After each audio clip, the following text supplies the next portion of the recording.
Gente, é com imenso prazer que eu estou aqui entrevistando hoje o Dr. Renato Opsi Blum. Deixa eu explicar para vocês o seguinte. Dr. Renato é a maior autoridade, estou falando a minha opinião mesmo, sincera, a maior autoridade do Brasil e uma das maiores autoridades do mundo em direito digital e proteção de dados. E hoje, mais do que nunca, nós precisamos entender isso com uma clareza muito grande. Então, deixa eu só fazer uma apresentação rapidinho. Ele é advogado, economista, é patrono dos cursos de pós-graduação em Direito Digital, proteção da Escola Brasileira de Direito, enfim, gente, se eu for ler aqui, ele é Master in Science and Business Administration pela Florida Christian University, enfim, é uma loucura a formação que ele tem e a especialização dele.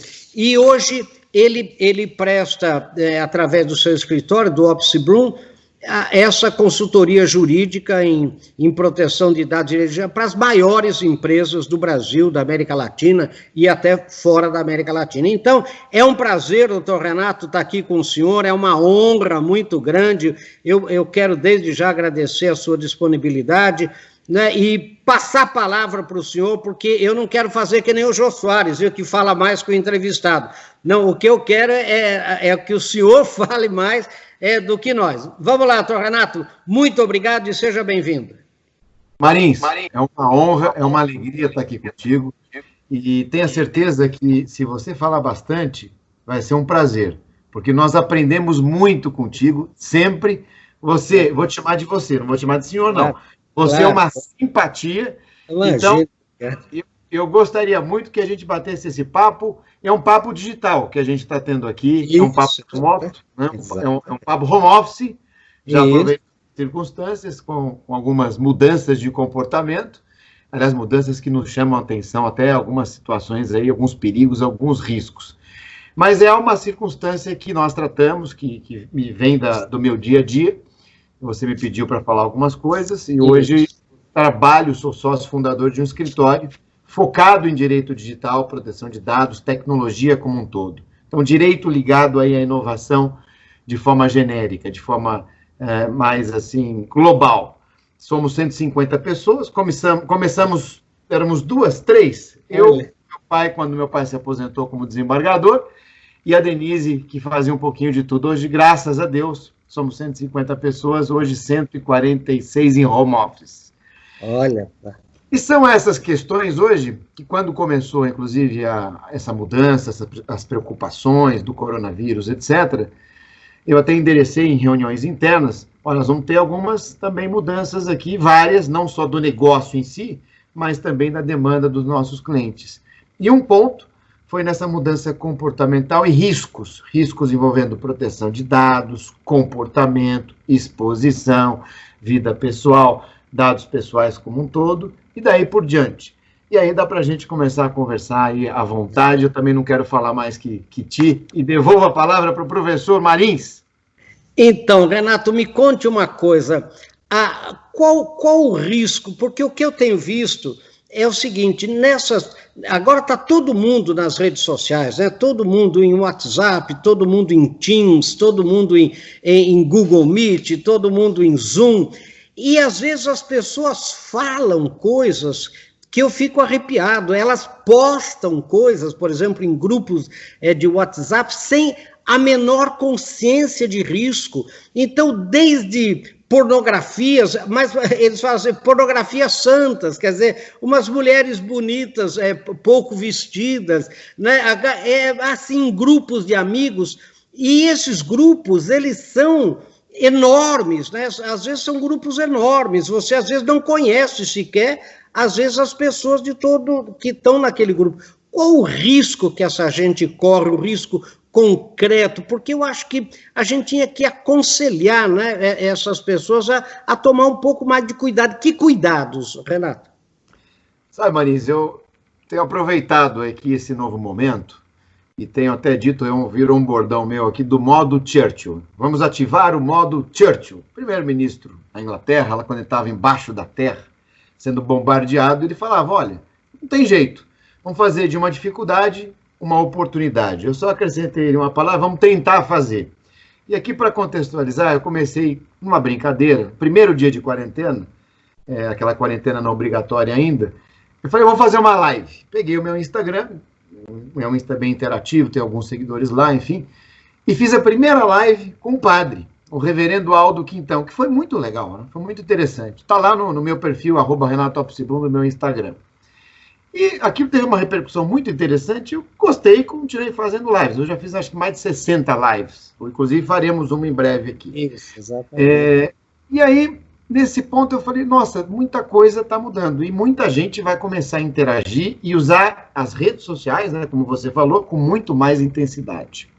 Além dos riscos corporativos, dos riscos pessoais, também integrados aí, ou misturados no dia a dia profissional das pessoas.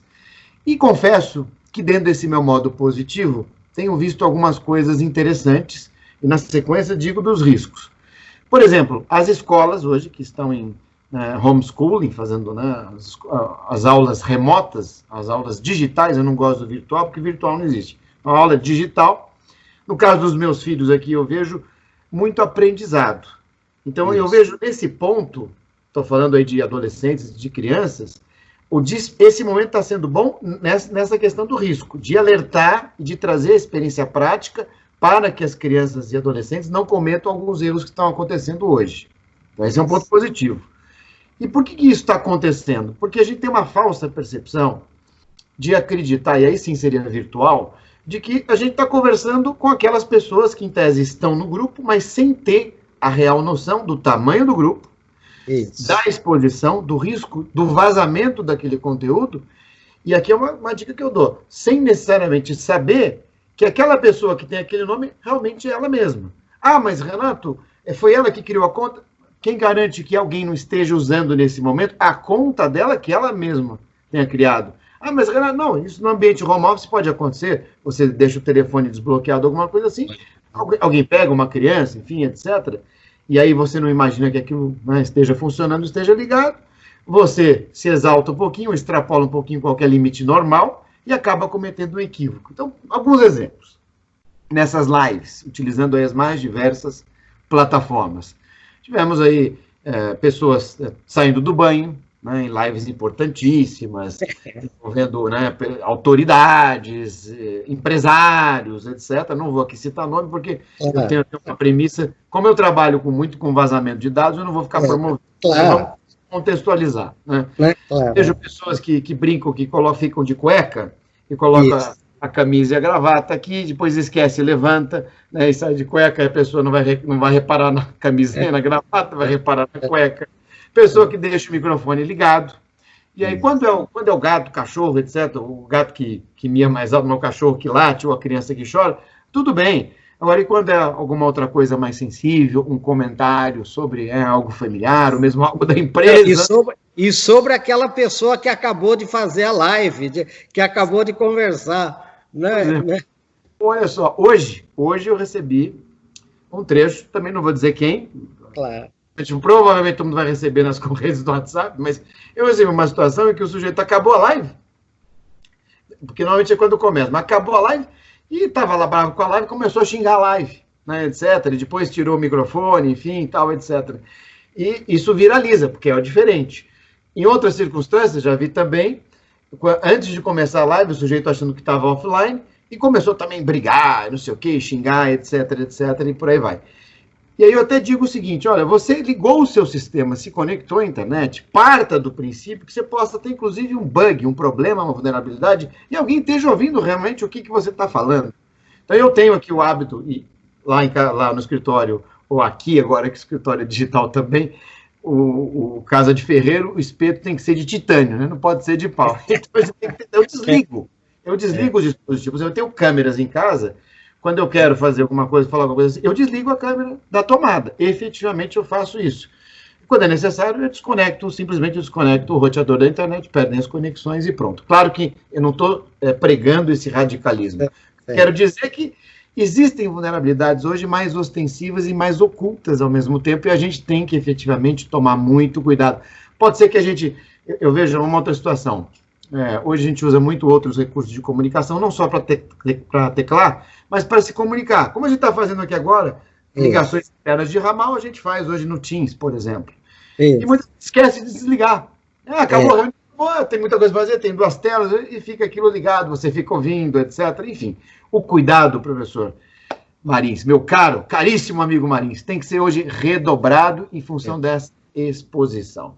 E se deixar, eu falo muito mais, mas eu tenho que me policiar. Agora, eu quero também falar para você quais são os riscos hoje que você vê um pouco, sei que não é a sua área específica, mas você deve estar envolvido nisso até o pescoço, os riscos trabalhistas desse novo mundo digital. Porque também, o que eu vejo, né? Eu estava comentando com você que eu tenho feito os artigos, né, AC e DC, né?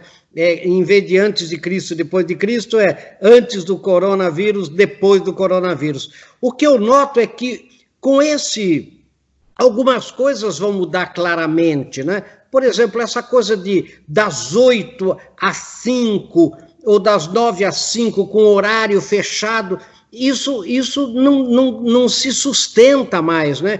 As pessoas, por exemplo, têm mais liberdade também, né? Olha, eu tenho que levar um filho no médico, mas vai, às 3 horas da tarde, né? É melhor para você até ir para o médico também, e depois você faz o trabalho que você tem que fazer às 8 da noite, às 9 da noite, né? O que importa é você fazer o trabalho, né? E entregar esse trabalho. Então, está acontecendo muito isso. E outra coisa que eu vejo é que as pessoas, elas estão aprendendo mais. Deixa eu contar 2 coisas para você entender o que eu quero dizer. Primeiro, aquilo que você falou de escola. Sem aquele bullying, sem aquela coisa de bater na minha cabeça, de distração, né? Eu estou aprendendo mais, porque eu, como estou em televisão há muitos anos, você não pode ficar na televisão, e o professor está odiando, né? Porque o professor não pode ficar, fulano, fique quieto, fulano, peraí, eu vou dar uma saída, não. 5 minutos na televisão, meia hora virtualmente, né? Um comercial tem 30 segundos, né? Então, essa é uma coisa. Por exemplo, igrejas, Renato, estão sentindo o seguinte, as pessoas dizem para mim assim, aumentou minha espiritualidade, porque eu estou numa missa lá, ou num culto à distância, e eu estou sozinho, não tem aquele barulho, não tem criança chorando, não tem, ou se tiver criança é a minha mesmo, né? Não tem aquela muvuca dentro do templo da igreja, e depois o zoom da câmera me mostra coisas que eu lá atrás não via, nunca vi. Então, essa mudança depois do coronavírus, e essa mudança trabalhista também, o comportamento em relação ao trabalho, por exemplo, agora fala assim, está todo mundo em home office, agora é feriado prolongado, então vamos dar feriado, mas espera um pouco, mas será que precisa ter tanto feriado se você está em casa? Como que vai ser? Então, professor Marins, você ativou o modo Churchill, né? Então, vamos fazer da dificuldade uma oportunidade quando você mencionou a igreja. E vou adicionar uma letra a mais no seu AC e no seu DC. Vou colocar o AC, o DC e o DC de novo. Então, antes do coronavírus, durante o coronavírus e depois do coronavírus. Estou acrescentando no meio aqui. Então, a gente vai e volta, e talvez seja algo híbrido que a gente vai viver. No caso da igreja, inclusive, aproveitando até a citação do reverendo Aldo, aumentou o número de pessoas que assistem às celebrações, quase que dobrou, porque ele me fala. No meu caso, os meus seguidores em redes sociais dobraram também. Então, é um lado positivo também que tem que ser considerado. E do ponto de vista trabalhista, sem dúvida, nós teremos uma mudança na legislação principalmente no pós, né, depois do coronavírus. Então, A, C, D, C e PC. Olha aí, pós-corona. Pronto, aí fica tudo igual. Por que vai mudar? Inclusive, no teu exemplo, a pessoa vai para o médico. Ela vai levar o dispositivo móvel. Alguma coisa urgente, ela está conectada. Ela não vai estar concentrada, mas estará conectada. E essa flexibilização jurídica legal vai ter que acontecer porque é bom para todo mundo. É produtivo. Hoje, então, durante o corona, hoje o que acontece? Hoje ainda existe a questão da jornada, existe a possibilidade, até necessidade, até o dever de fiscalização desta jornada para exatamente evitar reflexos, demandas trabalhistas. Isso tem um aspecto relacionado também ao dado pessoal, que pode ser monitorado, capturado, etc. Na prática, o que nós fazemos nesse momento hoje, com relação a esse tema, é a formalização disso, um adendo ao contrato de trabalho, para regulamentar, dizer o que pode, o que não pode, o que está sendo feito, até para não gerar expectativa de privacidade indevida, nesse novo modelo home office. Inclusive, também com relação à segurança desses novos dispositivos, aliás, dos velhos dispositivos, que muita gente está usando o seu desktop antigo, que era para joguinho, e agora está funcionando além do joguinho, também para processo corporativo, que é também mais um risco. Aquele dispositivo que é compartilhado com a família, tem mais riscos naturais também, inclusive. Então, isso tem que ser formalizado. É um instrumento jurídico, é um contrato, com regulamentos em anexo. Isso nesse momento. Depois, sem dúvida, Marins, nós teremos aí uma mudança na legislação trabalhista. Inclusive, aproveitando o tema, estamos vivendo uma discussão nesse momento, no Supremo Tribunal Federal, se a coronavírus que é adquirida em ambiente corporativo é ou não, né, uma doença relacionada ao trabalho. Sim. E isso pode ter consequências econômicas aí também importantes. A decisão ainda não está final, tem uma decisão casuística, enfim, portanto, apta a sofrer novas decisões, novas interpretações, mas aproveitei aqui só para contextualizar. Teremos sim uma evolução, uma mudança na legislação trabalhista. E é incrível, não é? O que eu também estou vendo na educação é que os pais estão acompanhando mais a educação dos filhos, né? E tem pais que me dizem, professor, eu não sabia que o professor do meu filho era tão ruim. Eu não sabia que, né, meu Deus do céu, e agora como é que... E as universidades, Renato, elas estão passando um calor, porque as pessoas estão vendo que quando o ensino à distância, porque tem uma coisa, né? Uma é o ensino à distância, outra é a aula remota. A aula remota, se eu ficar falando aqui, que nem eu falava lá na sala de aula, que é um terror, né? Agora, quando você usa toda a tecnologia disponível para você, é muito mais rico do que na sala de aula, sem dúvida, né? E o que o pessoal de universidade está vendo? Espera um pouco, a aula, o conteúdo é melhor, eu estou aqui mais concentrado, o preço é menos da metade, por que eu vou voltar no ensino comum? Quer dizer, não é que vai acabar, né? Porque deixa eu contar uma coisa para você, eu como antropólogo, outro dia, me convido muito, eu faço também todo dia, né, essas coisas, como vai ser o mundo em 2030, 2040, eu falo, gente, vai ser tudo do mesmo jeito, porque vejam a Primeira Guerra de 14 a 18, 39, 45 na Europa, quer dizer, essa geração nem sabe que existe guerra, tudo se reconstrói, daqui a pouco vira piada, e tem uma coisa, né, nós, os historiadores, vamos dizer, tudo mudou a partir do coronavírus, mas tudo voltou no século XIX. Eu até digo que é o Covid-19. Sabe por quê? Porque no século XIX as pessoas trabalhavam em casa ou próximo das casas, não é? E fazendo o seu trabalho em casa. Só não tinha os meios que nós temos hoje, né? Mas ninguém pegava trânsito de 4 horas para ir trabalhar não sei onde, né? Essas coisas todas. Então, Renato, o que eu acredito é que nós vamos chegar, não sei qual é a sua opinião, isso que eu queria saber, nós vamos chegar num equilíbrio, não vai mudar tudo, porque o ser humano tem 150 mil anos, as mulheres vão continuar, nós estamos querendo ir ao shopping, querendo ir a restaurante, não vai acabar restaurante, vai acabar shopping, vai acabar universidade, escola. Você acha que, o que você, o PC seu, como é que vai ser? Então, vamos lá. Olha que interessante, né? Eu acho que vai acontecer algo híbrido. Nós iremos mudar, nós iremos otimizar. Por que otimizar? Então, questão do trânsito. Nós vamos evitar, vamos ter horário alternativo, ou não iremos determinados dias trabalhar, etc. E com isso ganharemos produtividade, saúde, conforto, foco, dedicação, etc. A aula presencial vai acabar? De forma alguma. Ela é diferente da aula online. Totalmente diferente. A aula online vai acabar? Não, vai continuar também, porque é diferente e porque também tem os seus predicados. Nós vamos ter aí uma mescla das duas. Por exemplo, evento. No outro dia me perguntaram, Renato, evento, como é que vai ficar? Eu falei, os eventos a partir de agora, né, e quando começar fisicamente novamente, nós vamos ter os eventos para as pessoas que puderem e quiserem ir presencialmente, e a transmissão online também. Ah, aconteceu alguma coisa, ficou preso no trabalho, ficou doente, está trânsito, assiste online. Então, teremos uma otimização. Questão do restaurante, né, que você citou, uma valorização daquele momento durante algum tempo. Sem dúvida, essa comparação com o século XIX é fantástica, é perfeita. Hoje de manhã eu participei, eu, minha esposa e meu filho, mais o do meio, né, a minha mais velha é minha filha, que já está na faculdade de Direito, meu filho que está foi para o colegial, né, que está em uma escola americana, é o high school agora. Então, reunião de fechamento, porque o semestre acaba agora. Olha que interessante, reunião remota, interagimos os três.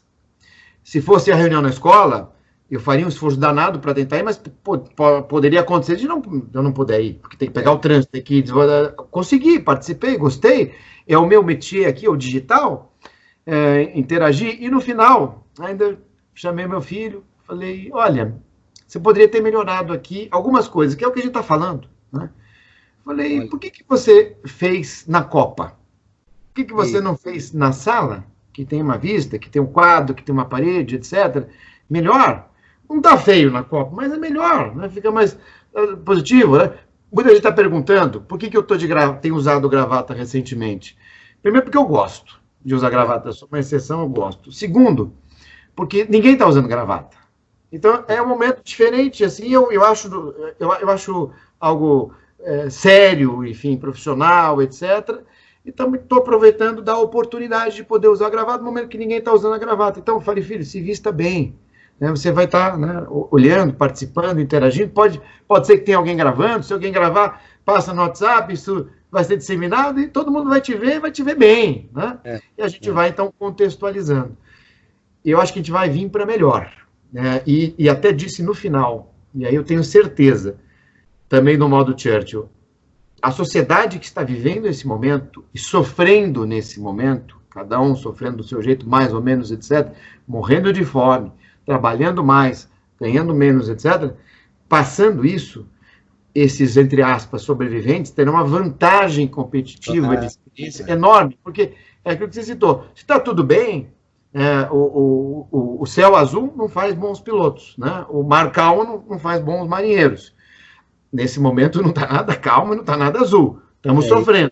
Mas passando isso, esse sofrimento, ele dá crescimento. Tem um lado positivo muito bom. Uma vantagem competitiva de mercado, daqui 10, 15 anos, né, para os mais jovens que vierem não passarem por isso, essas pessoas vão ter mais bagagem, vão valorizar muito mais também. Do restaurante eu gostei.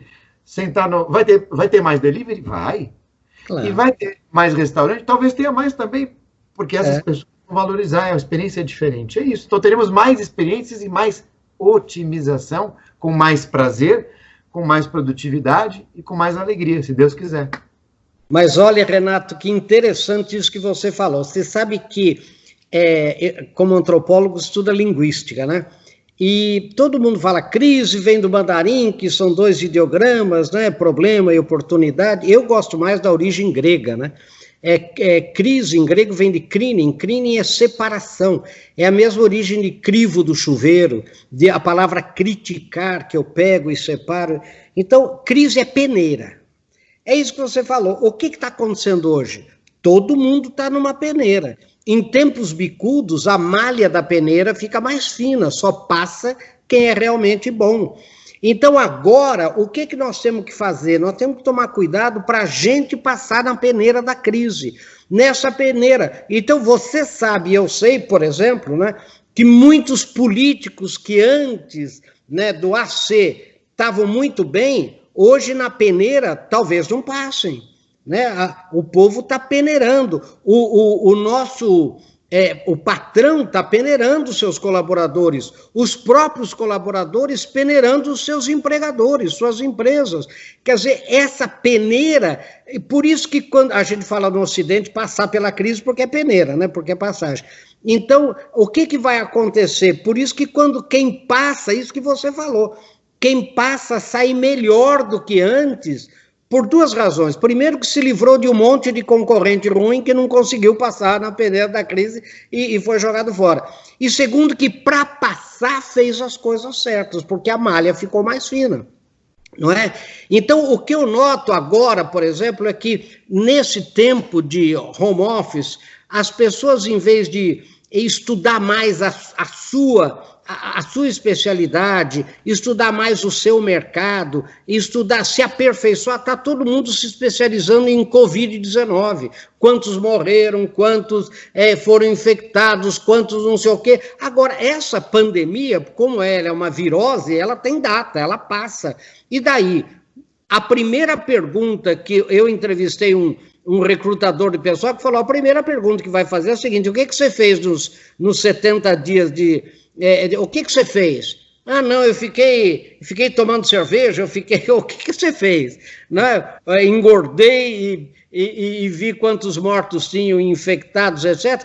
Quer dizer, aí é que eu acho que agora é a hora de a gente aproveitar esse mundo digital, né, Renato, que nós temos tudo na mão, né? Quer dizer, essa juventude, eu falo para eles, meu Deus do céu, vocês têm o mundo, você tem a biblioteca do Congresso, né? Eu sempre digo assim, quando eu morava, era criança e morava no interior, eu sempre morei em Sorocaba, Sal de Pirapora, eu era um menos privilegiado de quem morasse em São Paulo. Tinha a biblioteca da USP, a Mário de Andrade, etc. E em compensação, quem morasse em Caicó, no Rio Grande do Norte, era muito menos privilegiado que eu, mesmo morando no interior. Hoje não. Né? Hoje foi decretado o fim do interior, né, Renato? Agora, você acha que essa juventude... Ela tem consciência da oportunidade do mundo digital agora para ela? Olha, infelizmente, Marins, a gente precisa dar um empurrão, né? Empurrão em todos, porque qual que é a reação natural do ser humano em uma situação de crise diferente? É lamentar. Agora acabou tudo, agora já era, etc, etc, etc. Eu não sei também como que isso caiu em mim, mas eu tento ver com esse modo Churchill aí que eu brinco, sempre uma oportunidade, porque você vive melhor também, e sempre você vai ter uma oportunidade. O negativo sempre tem, aqui é uma afirmação, algo positivo. Muita gente até me critica, você está sempre pensando positivo, etc. Ok, aceito a crítica, mas eu vivo melhor, assim, acho que vivo, enfim, etc. E na tua colocação, as pessoas estão vendo as oportunidades. Hoje, inclusive, logo depois dessa reunião que eu citei, eu estava conversando com o meu filho, com a minha esposa, falou, dando uma olhada nos cursos que estão disponíveis gratuitamente na Universidade de Harvard. Tem lá 46 cursos, se não me engano. E se você quiser, você paga $46, não é? Alguma coisa assim, tem o diploma também. Mas se você quiser acessar, ter aula com o professor de Harvard, Michigan, University of Illinois também, tudo você consegue hoje. Então, é como você disse, decretou-se aí não tem mais o interior, está todo mundo junto. E aí vamos ter uma quebra mesmo de paradigma. Ontem, enfim, até a questão temporal agora fica também relativizada, mas era uma discussão assim, será que as pessoas então agora não vão morar mais nas capitais? Um vai morar na praia, outro vai morar na montanha, precisa ter só uma conexão à internet? Eu falei, acho que não, porque aquilo que você falou, Marins, que está na antropologia, nós precisamos de contato físico, nós precisamos do físico também, então não vai ficar lá no isolado, naquilo para o resto da vida, não, você vai valorizar mais aquilo, mas você vai combinar com, e também não gosto de novo normal, essas coisas, não. O novo normal vai ser o século XIX, né? Exato, então agora tem a tecnologia, agora você multiplica, né? Você escala, é só uma questão de direcionamento. Então, eu citei a questão da live, né, você também está... Esse bate-papo que a gente está fazendo aqui, a gente não faria se não tivesse, né, nesse pandemia, não faríamos. Quanta gente eu reencontrei, estou tendo a oportunidade de fazer aí lives com várias pessoas que eu jamais imaginei que fosse conseguir fazer. Tanto que eu saí do área do direito e fui para tudo também. Ontem fiz com o lateral esquerdo do São Paulo, Reinaldo King, foi muito gostoso de fazer. Já fiz com médica, já fiz com padre, já fiz com atores. Enfim, está uma delícia, está muito gostoso de fazer com o professor Marins, enfim.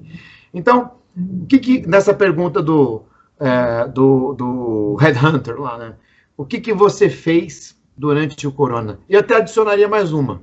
Quando que você entrou em quarentena? Eu perguntaria isso, porque muita gente me questiona, Renato, quando você entrou em quarentena? Eu estou aqui há 78, né, 79 dias. Aí me questionaram, não, mas a quarentena legal está desde de 60 dias, alguma coisa, está um pouco menos, decreto do governador. Eu digo, o decreto sim, mas a recomendação é anterior. E se eu pude fazer antes, por que eu não vou ajudar o próximo? Por que eu não vou fazer isso, né? Essa questão também da ajuda é positiva. Perguntei também pro Aldo, né, pro reverendo, Aldo, o que você acha? As pessoas nós teremos um mundo melhor ou um mundo pior? Ele diz o seguinte, olha, as pessoas más, elas vão continuar sendo más. Claro. Mas teremos um maior número de pessoas boas querendo fazer o bem. Que terão mais chance de fazer a bondade, né? Tem mais chance de fazer a bondade. Então, eu vejo esse momento dolorido, né? Mas eu vejo muito bom, com muito otimismo o cenário pós. Questão econômica, né? Eu fiz economia também, mas a minha atividade é jurídica. De uns 2 anos para cá, eu voltei um pouquinho aos livros econômicos em função do avanço das criptomoedas. Então, fui estudar um pouquinho origem, Keynes, etc. Tal. Mas nos últimos meses, dias, eu voltei a também estudar mais ainda a economia. Estou aqui, voltei a brincar um pouquinho de investir em fundos, em bolsa, etc., porque é um momento sedutor do ponto de vista econômico, sem dúvida nenhuma. Muita gente pergunta o que vai acontecer, eu tenho dito, como você disse agora, isso aqui daqui a pouco passa e vai vir com força total, com escala, com otimização, tecnologia junto com físico, e aí não é que vai ter um PIB de 2, 3, vão ter um PIB de 7 ou de 8. Veja o que está acontecendo com as bolsas nos últimos 7 dias. Ninguém previu isso. Como é que elas estão lá em cima? A questão política, se eu dissesse, olha, os Estados Unidos têm 7, 8 cidades com toque de recolher, se isso acontecesse antes do corona, a bolsa ia lá no fundo, mas lá embaixo. Agora, a economia não toma nem conhecimento, mudou. Agora, pensando lá na frente, quais são as empresas que vão ter uma valorização? Por exemplo, as aéreas, nos últimos 7 dias, explodindo. A Latam estreou ontem na bolsa, assim, mas estreou assim, 1000%, assim, um negócio inacreditável, que é positivo também. São as oportunidades. Então, Renato, para você ter uma ideia, hoje eu fiz 2 lives com a Inglaterra, com investidores lá de Londres. Anteontem foi com o pessoal de Madrid, pessoal da Espanha. Depois tem o pessoal de Portugal também que eu tenho feito. O que eu noto? Nessa peneira da crise, o Brasil vai sair melhor do que os seus concorrentes. Por quê, Renato? Porque os concorrentes nossos, nós brasileiros, eu me rio muito, a gente se compara muito com os Estados Unidos, com França, com Alemanha, mas o mundo investidor nos compara com Tailândia, Filipinas, Indonésia, não é verdade? Quer dizer, Malásia, quando muito com Argentina e México. Agora, nessa comparação, as vantagens comparativas do Brasil, né, ainda sem falar do agronegócio, né, que daí é disparado mesmo, são muito grandes. E eu acredito uma coisa, eu falando hoje com os ingleses lá, tanto é que eu fiz uma de manhã, porque daqui para Londres são 4 horas, né? Acho que 4 ou 5 horas, e eles pediram para eu voltar à 12:30, eu fiz às 6 da manhã, voltar, porque eles queriam discutir o que eu falei, para daí fazer perguntas. Eu falei, olha, deixa eu falar uma coisa para vocês, nessa guerra, porque o que aconteceu agora? O Ocidente acordou para a realidade da China, que a China vem fazendo essa estratégia há anos de destruir as empresas sensíveis do Ocidente, vestuário, calçados, eletrônica, né, eletroeletrônica e química, né, num certo sentido. E ela sabia que um dia o Ocidente ia acordar, talvez não soubesse que fosse através de um vírus, e aí ia ter um certo boicote a produtos chineses. Então, o que está acontecendo? Japão financiando empresas japonesas para sair da China, voltar para o Japão. Até o Macron está fazendo isso, né? Fora o Trump lá. E eu acho que nessa guerra... Então, o que a China fez? Começou a comprar empresas fora da China. Na África, na América, aqui no Brasil muito, né? porque eles têm até um problema de segurança alimentar forte. Então, agora, o que eu acho que está ficando muito claro? Os Estados Unidos e o Ocidente não podem permitir que a China domine o Brasil. O Brasil representa 42% da economia da América Latina, incluindo o México. Se ela domina o Brasil, domina a América Latina. Então, eu acredito que muita indústria, tanto americana, indústria mesmo, foreign direct investments de longo prazo, que hoje estão na China, virão para o Brasil. A guerra, uma parte dessa guerra vem para o Brasil, porque os Estados Unidos não podem permitir que a 8ª maior economia do mundo, e deixa eu contar para você, eu estava fazendo uma live com um banco americano, e eles falando, o Brasil a 5ª economia, eu falei, não, o Brasil é a 8ª, vocês desculpem aí. Ele falou, não, a gente considera a economia subterrânea também. Então, se botar a economia subterrânea, para nós é a 5ª.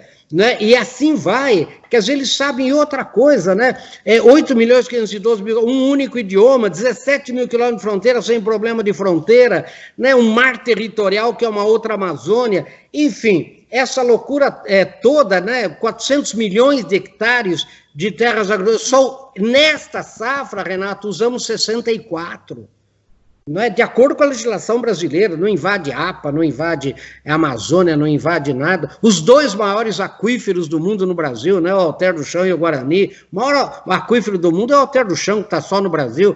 Ele tem água, para você ter uma ideia, eu estava mostrando esses dados hoje, né, para os ingleses, eles quase caindo da cadeira, né, dados deles mesmo, eu falei, esses dados são ingleses, né? Só o Alter do Chão tem água subterrânea para abastecer o mundo por 250 anos. Só o Alter do Chão. Né? Quer dizer, a próxima guerra mundial vai ser sobre água. O maior problema do mundo é água. O Brasil tem mais água renovável a cada ano que a Ásia, com 4 bilhões de pessoas. E assim por diante. Então, eu digo que quando o Paulo Guedes fala de crescimento em V, né, que nós vamos ter, em vez de L ou W, aquela coisa, eu acredito muito nisso, porque as vantagens comparativas nossa. Então, a gente não é Alice no País das Maravilhas, mas tudo nesse mundo é comparativo. E outra coisa, né? Eu estava vendo na sua área, isso é verdade, o Renato, que o brasileiro é um dos povos que passa mais tempo plugado na internet, é isso? Olha que interessante, eu concordo com tudo que você disse, e fazia tempo que eu não ouvia uma fala, um discurso com tanta profundidade e lógica. Isso explica, em parte, e vai continuar, o dólar vai cair cada vez mais, claro. Porque na economia, como que uma taxa Selic baixa dessa está começando a atrair dólar? O dólar de 6 foi para 5 em quase uma semana. Eles estão percebendo isso. É volume, é tamanho, é escala, é o efeito China, o efeito vírus, o interesse, né, de outros países, a questão da língua, a questão da cultura. A cultura aqui, ela é uma mescla da cultura europeia com a cultura americana. É fácil, é fácil. Então, eu vejo com otimismo também, sem dúvida. Agora, o Brasil, sim, Marins, o brasileiro gosta de tecnologia, com todas as dificuldades que o brasileiro tem, dificuldades econômicas, de pobreza, etc., gosta de tecnologia. Ele prefere, muitas vezes, comprar um dispositivo mais moderno e economizar em outras questões, mas ter aquele dispositivo para ficar conectado. É o país que mais tempo fica conectado no mundo em redes sociais. Em números absolutos, o Brasil hoje é o quinto ou quarto país, né? A gente perde para o Japão. Não, acho que está pau a pau agora com o Japão, somos 154 já, talvez tenhamos passado. Então, vamos colocar o Brasil em quarto, né, em números de conectados. Temos o Brasil, temos a Índia, em número de conectados, né? Mas também 1.400.000.000 de habitantes na Índia, né? Não, mas não são todos conectados, né? Pois é. Temos a Rússia e temos os Estados Unidos, né? Em números de conectados é muito alto, com as nossas dificuldades, fazendo um paralelo com aquilo, né, que você acabou de dizer. Mas o ficar muito tempo conectado demonstra o que é o interesse, demonstra a importância. Por que quando eu me pergunto, Renato, mas você trabalha no escritório que tem 150 pessoas, trabalha, mas não tem no mundo isso. Só faz direito digital e, por exemplo, só faz tecnologia. Mas como? Direito digital, eu falei, é demanda do Brasil.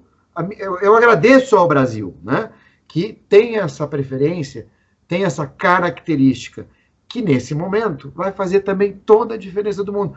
Olha só, Marins, a transição do corporativo para o home office, isso aconteceu em uma semana. Em uma semana. E, assim, nós poderíamos indicar toda a dificuldade do mundo, porque o equipamento não era compatível, todo mundo usava, não estava preparado, é um telefoninho, etc.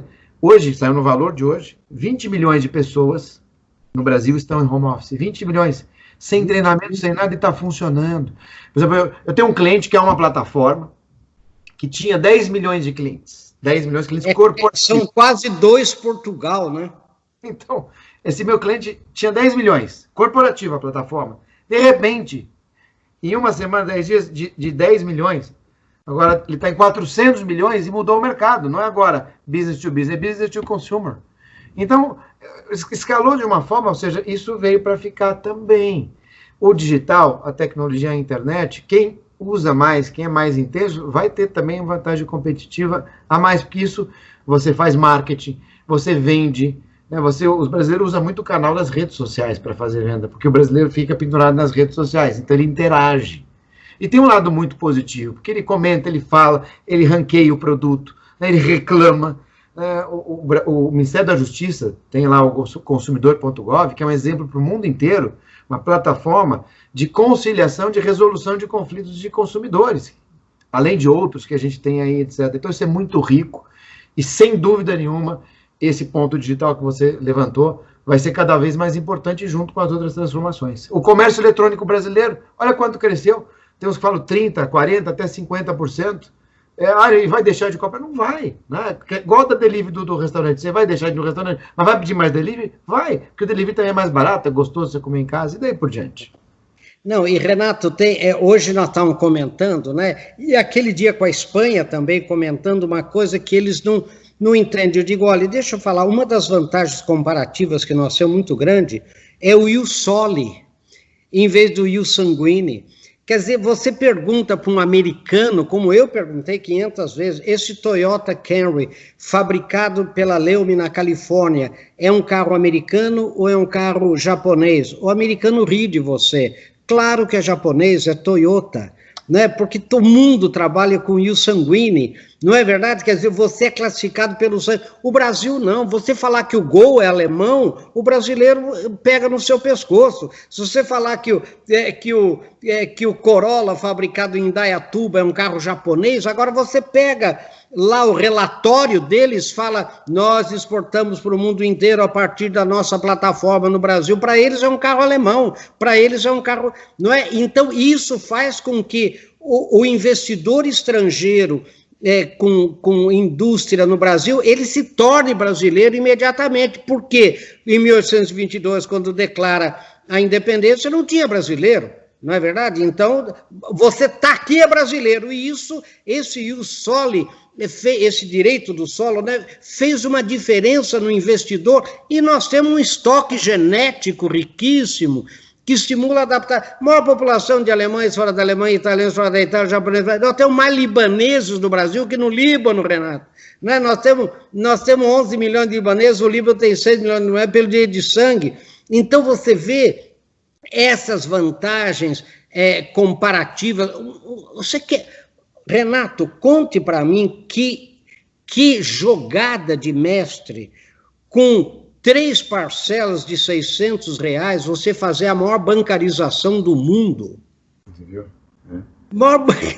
Não é o sistema bancário brasileiro, ele é consolidado, tem 1000 problemas, são 3 bancos só, 4 bancos, mas é o seguinte, onde que você passa uma TED de Uruguaiana para os Catrimani, você atravessou a Europa e voltou metade.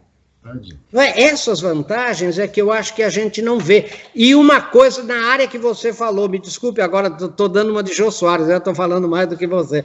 Bom, é o seguinte, que é o que se chama de readiness. Em antropologia econômica a gente estuda isso. Quer dizer, o brasileiro está pronto para consumir. E qual é a lógica que eu vejo no investidor? Escute só, Renato, vê se você concorda comigo. Se você não concordar, a gente nem vai para frente. Olha, deixa eu falar para você. Os mercados maduros, Estados Unidos, Europa e Japão, Mercado maduro é aquele mercado que o aumento do consumo ele é equivalente ao incremento vegetativo da população. A população não cresce, o consumo não cresce, porque quem está lá já consome no seu limite. Muito bem. É onde estão os grandes investidores. Eles precisam desesperadamente de mercados emergentes, que hoje não se fala mais em Brasil, Rússia e China, por causa da matriz energética da China, ele fala em Brasil, Índia, Indonésia, Turquia e China. Agora, espera um pouco. O que os investidores desse primeiro mundo me dizem? Porque é o que eu mais faço hoje. Professor, o brasileiro tem o que a gente chama de readiness, ou seja, uma prontidão para o consumo. Se aumentar a renda hoje de R$1.000, não... Amanhã cedo os shoppings abrem na marra, o povo invade, então ele está pronto, não é como a população indiana, a população chinesa, a população que tem uma parcela ainda em campesinato sudeste asiático, Oriente Médio, a África. O Brasil não, o Brasil tem 210 milhões, né, se você pegar a população economicamente ativa, é menos, mas pronta para consumir. Agora, todo brasileiro, eu fiz com uma indústria automobilística alemã falando assim, queria ter um carro zero, por que não tem? Daí a gente fala assim, não tem, porque não tem dinheiro. Mas pelo amor de Deus, dinheiro eu tenho. Dinheiro é o que eu tenho sobrando. Meu Deus, eu vou dar dinheiro para você e você vai comprar o quê? Você vai comprar Volkswagen, você vai comprar BMW, você vai comprar Mercedes-Benz, você vai devolver o dinheiro para mim.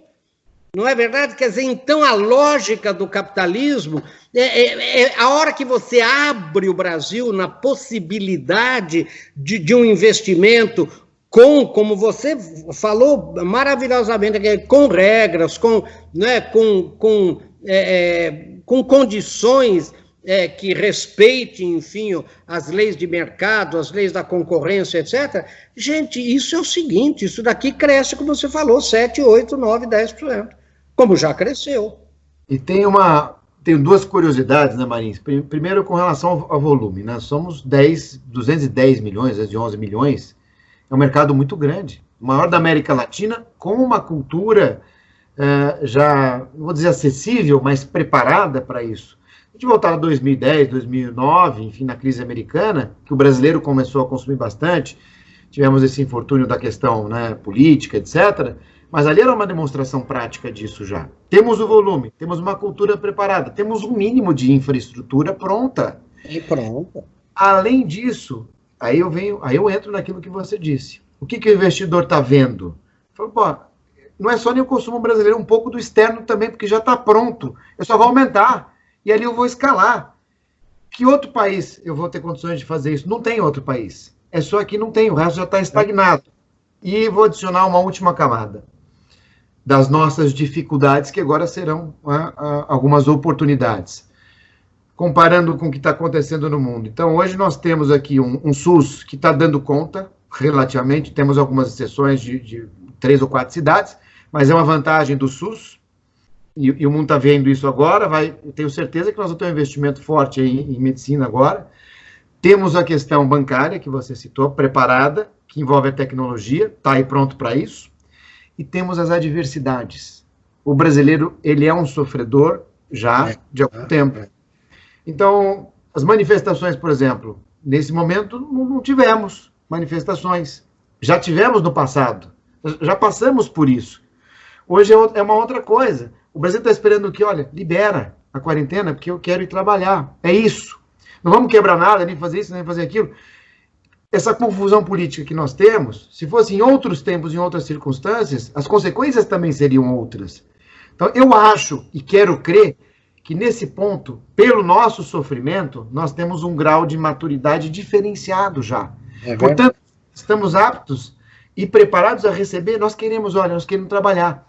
Invistam aqui, que eu acho que está começando a acontecer agora. Porque na economia, assim, eu também não lembro de ter uma situação com essas variáveis, dessas expectativas racionais diferenciadas, que justificasse uma queda tão abrupta do dólar, com toda a questão chinesa em andamento, isso eleva dólar, isso não cai dólar, aqui está caindo. E nesse momento, nessa circunstância, a gente tem as bolsas também lá em cima. Claro, que tem das internacionais, mas as brasileiras, as aéreas brasileiras, né, estão lá em cima. Então, há um momento muito propício, sou um otimista por natureza, mas a conversa aqui está sendo técnica, Todos os seus conceitos e argumentos aqui foram técnicos e comparados com o que os estrangeiros estão falando do Brasil. Creio que esta crise nos trará grandes oportunidades, se Deus quiser. Não, e outra coisa que sempre me impressionou é que quando eu converso com esses investidores, o que a gente chama no Brasil assim de esse caos político, esse imbróglio político, eles não estão nem aí, porque eu, por profissão, deixa eu explicar para você, eu leio diariamente, Renato, jornais de todo mundo, pela internet, graças a Deus.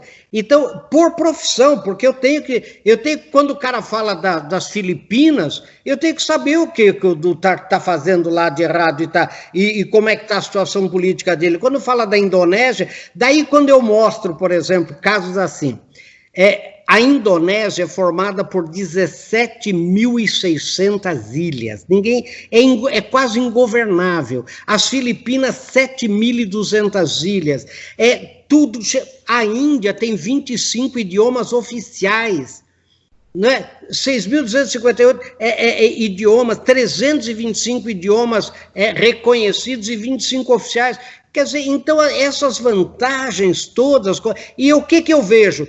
Todos os lugares, veja a Malásia, veja a Coreia do Sul, a Coreia do Sul, há pouco tempo atrás, a primeira-ministra não foi impedida, vejam a confusão que está lá em Israel, na Itália, tudo, quer dizer, ou seja, né, na Espanha, né, 2 vice, como é que vai ter 2 vice-presidentes? Enfim, então eles falam, não, professor, essa coisa política, esse imbróglio político, o senhor me diga um país que não tem. Veja a Rússia, o senhor me diga um país que não tem. Então, isso para nós, agora, as instituições estão funcionando com toda... Agora, o que o jornal local, né, a imprensa local mesmo, as redes sociais locais, elas maximizam os problemas. Quando a gente fala da Índia, a gente fala de Bangalore, né, a gente fala da tecnologia, mas ele vai ver lá, a maior seca do mundo, problemas, enfim, imensos, né? Então, essas coisas que eu acho que o brasileiro também vai começar a entender melhor. Ele vai começar a entender por que diabo, o que esse pessoal está enxergando aqui que eu não vejo. Né? O que esse pessoal é louco? Todo mundo é louco, quer dizer, vindo para cá e fazendo essas... E não adianta, né? Eu tenho um mapinha, eu vou até mandar você Eu tenho um mapinha que mostra os estados do Brasil... e o país que é economicamente mais pobre que o estado do Brasil. Com toda a loucura que hoje nós estamos tendo de problemas no Rio de Janeiro, o PIB do Rio de Janeiro é maior que Portugal, só para você ter uma ideia. Né? A cidade, o município de São Paulo, fora os 39 municípios da região metropolitana de São Paulo, é maior que o Chile. Né? Só a cidade de São Paulo... Né? O Rio Grande do Sul, com todo o problema, é maior que a Nova Zelândia. E assim, né? Rondônia, por exemplo, é maior que o Paraguai. Então, a gente vai vendo, né? Eles falam, mas pera um pouquinho, mas esse Brasil... Né? Daí a gente vê o tamanho geográfico. Né? Quando eu brinquei lá com o pessoal da França, da Renault, né? Da PSA, falando que o Macron pensa com a cabeça da Bahia, porque a França tem o mesmo tamanho geográfico da Bahia, quer dizer, não dá para entender um país desse tamanho, né? Então, são essas coisas. Agora, e essa coisa do comércio eletrônico, né? Isso que você falou do seu cliente, o brasileiro, ele se atira na novidade, né? Qual é, para mim, a característica maior? O futuro do Brasil é sempre maior que o passado e que o presente. Pode ver. Diferentemente da América Latina, hein? Você vai, por exemplo, na Argentina, o passado parece que é maior que o futuro. Você vai no Chile, é O'Higgins, lá, San Martín, o resto é bolivariano. Eu sou o huésped de honor da Sociedade Bolivariana. Só se fala de Bolívia. Quer dizer, na Espanha, o peso do passado, né? O peso dos bascos, né? E aquela coisa toda. O Brasil não, o Brasil o futuro, não dirige olhando pelo retrovisor, né? Falei demais, né, Renato de Deus, que vergonha. Foi um papo muito gostoso, aprendendo muito contigo E não falou demais, não. Nós estamos conversando demais aqui. Quando o papo é bom, a gente conversa e não vê o tempo passar. Não vê o tempo passar. Renato, muito obrigado pela sua disponibilidade. Eu queria... Nós estamos, sabe há quanto tempo? 55 minutos. Olha aqui, nessa conversa nossa. Eu queria deixar, agradecendo você, que você desse uma mensagem final aí, bem na sua... Principalmente, eu acho que de uma orientação mesmo dos cuidados que hoje a empresa, principalmente as pessoas, né? Porque a empresa brasileira é formada por muito, o fator pessoas é muito forte, né? Quais cuidados tem que ter, onde que tem, que atenção você tem que chamar atenção em alguma coisa, prestar atenção em alguma coisa. Então, por favor, aí, né, suas palavras aí finais, o Renato. Como cidadão brasileiro que me honra muito, e falamos aqui sobre esse uso intenso da tecnologia, que traz uma vantagem também impressionante para o nosso país, para os brasileiros, que nós possamos continuar usando com essa intensidade, mas com um pouco mais de responsabilidade. E aqui endereço 2 assuntos bem pontuais. O primeiro assunto, eu tenho certeza que o brasileiro vai continuar assim, portanto, vai cada vez mais usar tecnologia. Use sempre a tecnologia mais atualizada. Então, aquela história, para que eu tenha segurança. Não deixe o seu software, o seu aplicativo desatualizado, porque hoje ninguém mais usa antivírus. O antivírus é na atualização. E use os recursos de segurança, como, por exemplo, a dupla autenticação também, que é aquela coisa que quando você usa o login e a senha, você recebe uma segunda senha para validar por um outro canal. Isso é muito importante, muito relevante. E o segundo ponto, vamos usar o tema fake news, né? Já que nós somos tão interativos e usamos tanto as redes sociais, muito cuidado com aquelas notícias diferentes, que chamam a atenção, que são muito agressivas, e que não tem uma origem em que você esteja mais acostumado, que é exatamente por aí que acontece a propagação das fake news. São sitezinhos pequenos, blogs, etc., que acabam não sendo veículos de notícia em si, a mídia em si, mas algo com uma outra intenção. Então, desconfie do que for diferente. Isso também muitas vezes pode levar para fraude. Estou falando aqui fake news no conceito macro. Sempre confira, coloque no buscador, veja o que as pessoas estão falando sobre aquilo e só depois, você vai acessar aquele serviço, vai repassar aquela mensagem, enfim. Vamos aí digitar, teclar e navegar com responsabilidade. E tenho certeza que tudo isso que nós estamos passando aqui, em um curto, médio espaço de tempo, nós teremos aí uma super vantagem competitiva, se Deus quiser.